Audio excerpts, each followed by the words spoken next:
Hi, Paul Sackers, Good News Planet. I'm here with Stephanie Rosenberg. Hey, Stephanie, how are you? Hi, Paul. I'm so happy to be here. I'm very happy you're here. Stephanie shares the Merriest Christmas sing-along ever held, starring Santa and Mrs. Claus, now on Broadway and in Philadelphia and in other locations. Congratulations to you.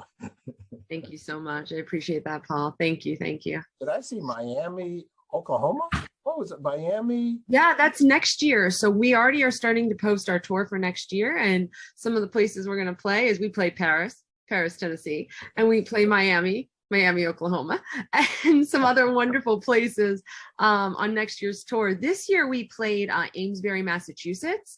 We played Peabody, Massachusetts. We played Woonsocket, Rhode Island. We were up in Albany, New York at Coho's Music Hall for 2 nights. Beautiful, beautiful theater if you haven't had a chance to be there yet. And we also got to play the Ritz in Scranton, which is, my gosh, is that a stunning place to play. That was something to play the Ritz. I'll tell you that. And I'm excited to say that they already invited us back for next year. So, I'm so yeah. happy for you. This is a blessing what you're doing. You know, Santa covers a lot of turf. You know, the Mother Earth is not it's not an easy task for. I better put it in so it doesn't chroma key away here. You know, it's a big job, and Mrs. Claus and all those elves, and Stephanie giving them a hand in what they're doing, is a blessing. And I'm sure, let me just mention, if you sign up on this website, it's called the santasingalong.com. All right, that's what it's called. If you sign up on this, you can get an email, and you can put your birthday in there, and you can, and a lot of good things can happen to you. I just want to mention that to you. Well, you know about it? Yeah, I know about it a little bit. Yeah, I might have had a hand in helping Santa set that up, as well as make sure that Santa was ready to land in New York City starting tomorrow, December 18th. And we'll be in New York City December 18th through the 23rd doing Santa Sing-Along. So yeah, I might have helped Santa with a thing here or there. So what actually will happen if somebody goes to your website, of course, buys tickets and comes to the show, but if they also fill out that, which I did, I'm looking forward, what's the goodies here? Well, you usually get a letter from Santa that says hi, and then you're on our list for Santa to send updates for when he's coming to your area. So yeah. Okay. Yeah. Well, I think that's really well done. And so tell us a little bit about the show and how people get tickets and so on and so forth. So you're going to come and help sing Christmas carols to help save Christmas with Santa because, oh no, Santa's reindeer lost their Christmas spirit and refused to fly. So we must sing Christmas carols to help them get it back again. And after each song, who knows, maybe you'll be the lucky person that gets to be that reindeer. And at the very end, when all the reindeer are found, they're invited to come up and sing the last song on stage with Santa and Mrs. Claus. And then after the show, there's actually pictures with Santa on stage. So you can have your Christmas memory to take home. Wow-wee. I was a little sad there for a moment there thinking about this reindeer, but I got a feeling this has a happy ending. And that's really a nice thing. Now, I'm going to tell my audience who have stuck with me for 23 years, I have no idea why, but no, I do, because I've interviewed them all, and I beg them to watch. I've interviewed 6,000 people. And so I'm a fanatical interviewer. I'm possessed. I'm like, it's my drug of choice, is to share the good in the world. And you were so kind, and to our mutual friend, Sandra Jim Costa, Sandra said, Paul would make a good Santa Claus. And I mean, she knows I'm an interfaith, all-faith minister. I'm Jewish, but I do love to make people smile and laugh and have a good time in life because it's a beautiful world. And so I actually auditioned to play Santa Claus. I sang, and I'm a musician. My audience knows I play the piano and play the sax, and I do concerts and blah blah blah. So I did okay with this one. I felt okay with this. Now let's see. Hold on one second.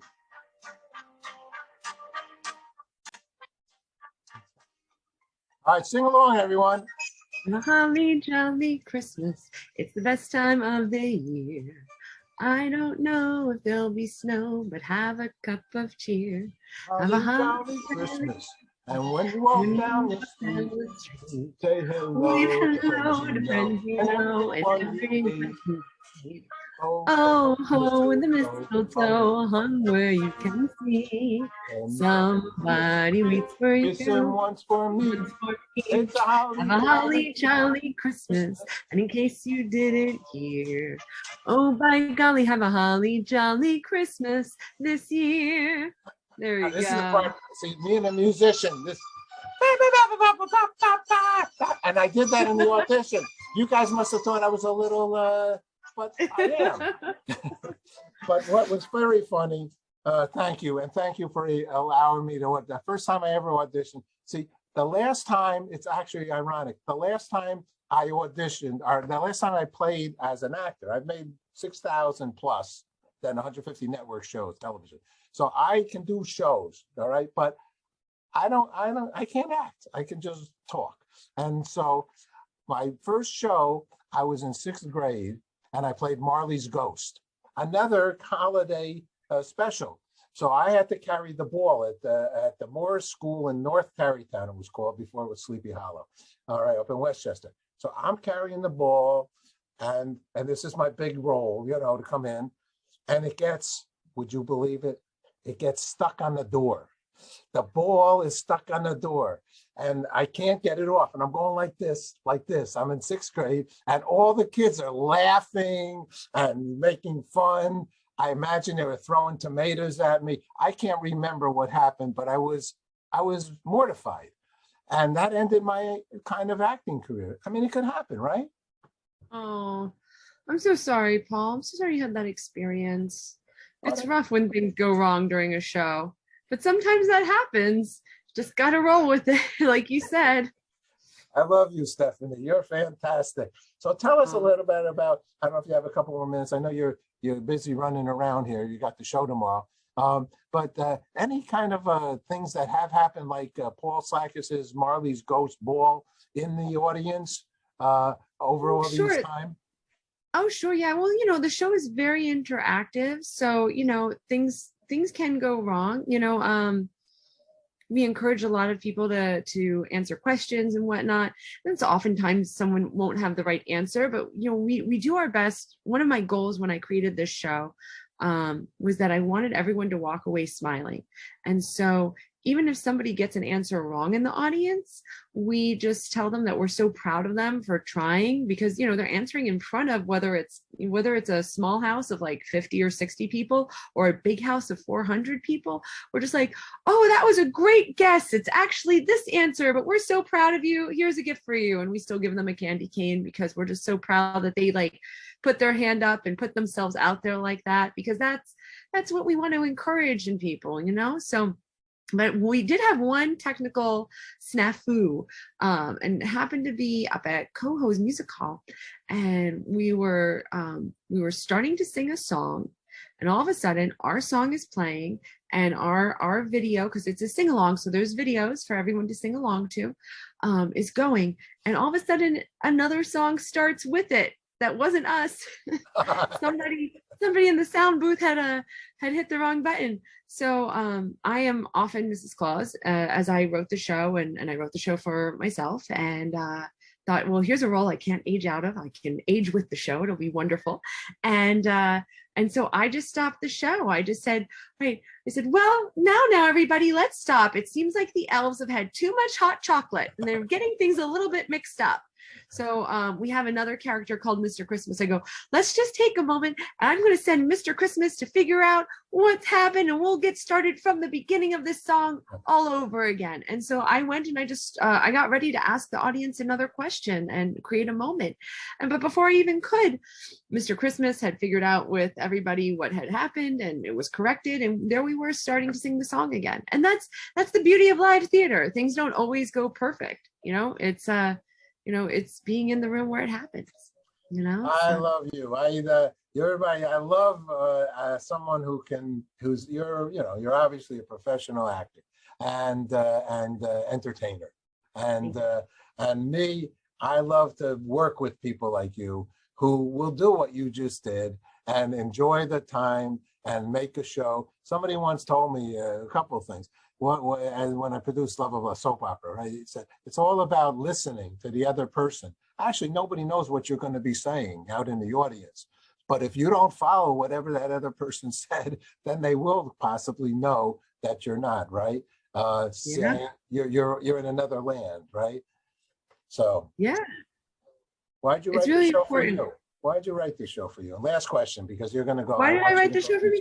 Two thoughts. One is I thought of the show. I thought this would be a really fun show to do. And when I wrote it, I didn't necessarily think of it for me at first because I was like, well, Mrs. Claus. And then my significant other turned to me and said, you should be Mrs. Claus. And I was like, really, me?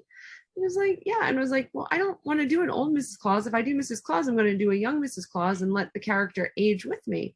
And he was like, yeah, it's a role you can never age out of. And I'm like, it's a role I can never age out of. I was like, yes, because there's in the entertainment industry, there is a little bit of still a, what's the right word?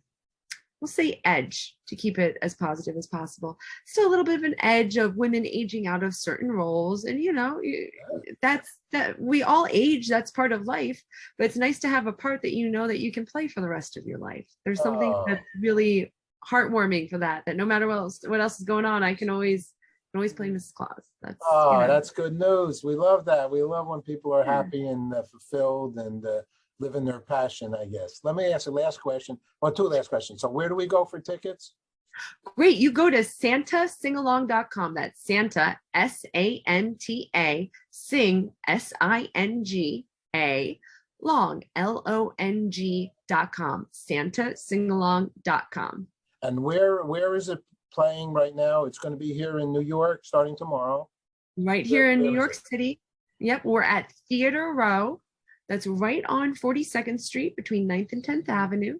And we are running from December 18th until December 23rd. So tomorrow we have a 2, a 5, and an 8 p.m. show. On Sunday, we have a 2 p.m. show. On Monday, we have a 2 p.m. show. On Tuesday, Wednesday, and Thursday, we have 2, 5, and 8 p.m. shows. I'll be Mrs. Claus for the 5 and 8 p.m. shows during the week. I'll be Mrs. Claus all weekend. The other matinees are being performed by other wonderful Mrs. Clauses.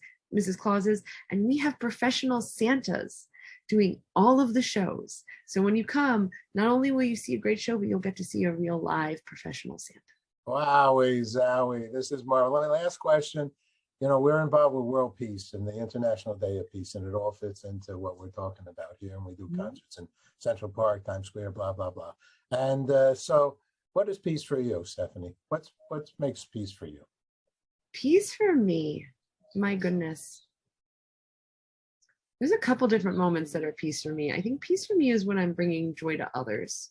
So as a performer, it's seeing people light up when you're doing the show or after the show when they greet you. Like this year, I can't tell you how many moms or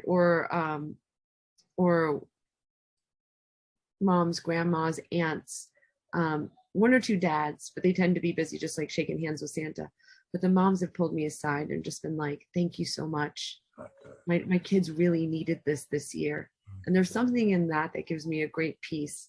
As a producer, because I am a Tony Award winning producer from Moulin Rouge, Anastasia on the Town, Matilda, a couple of other shows.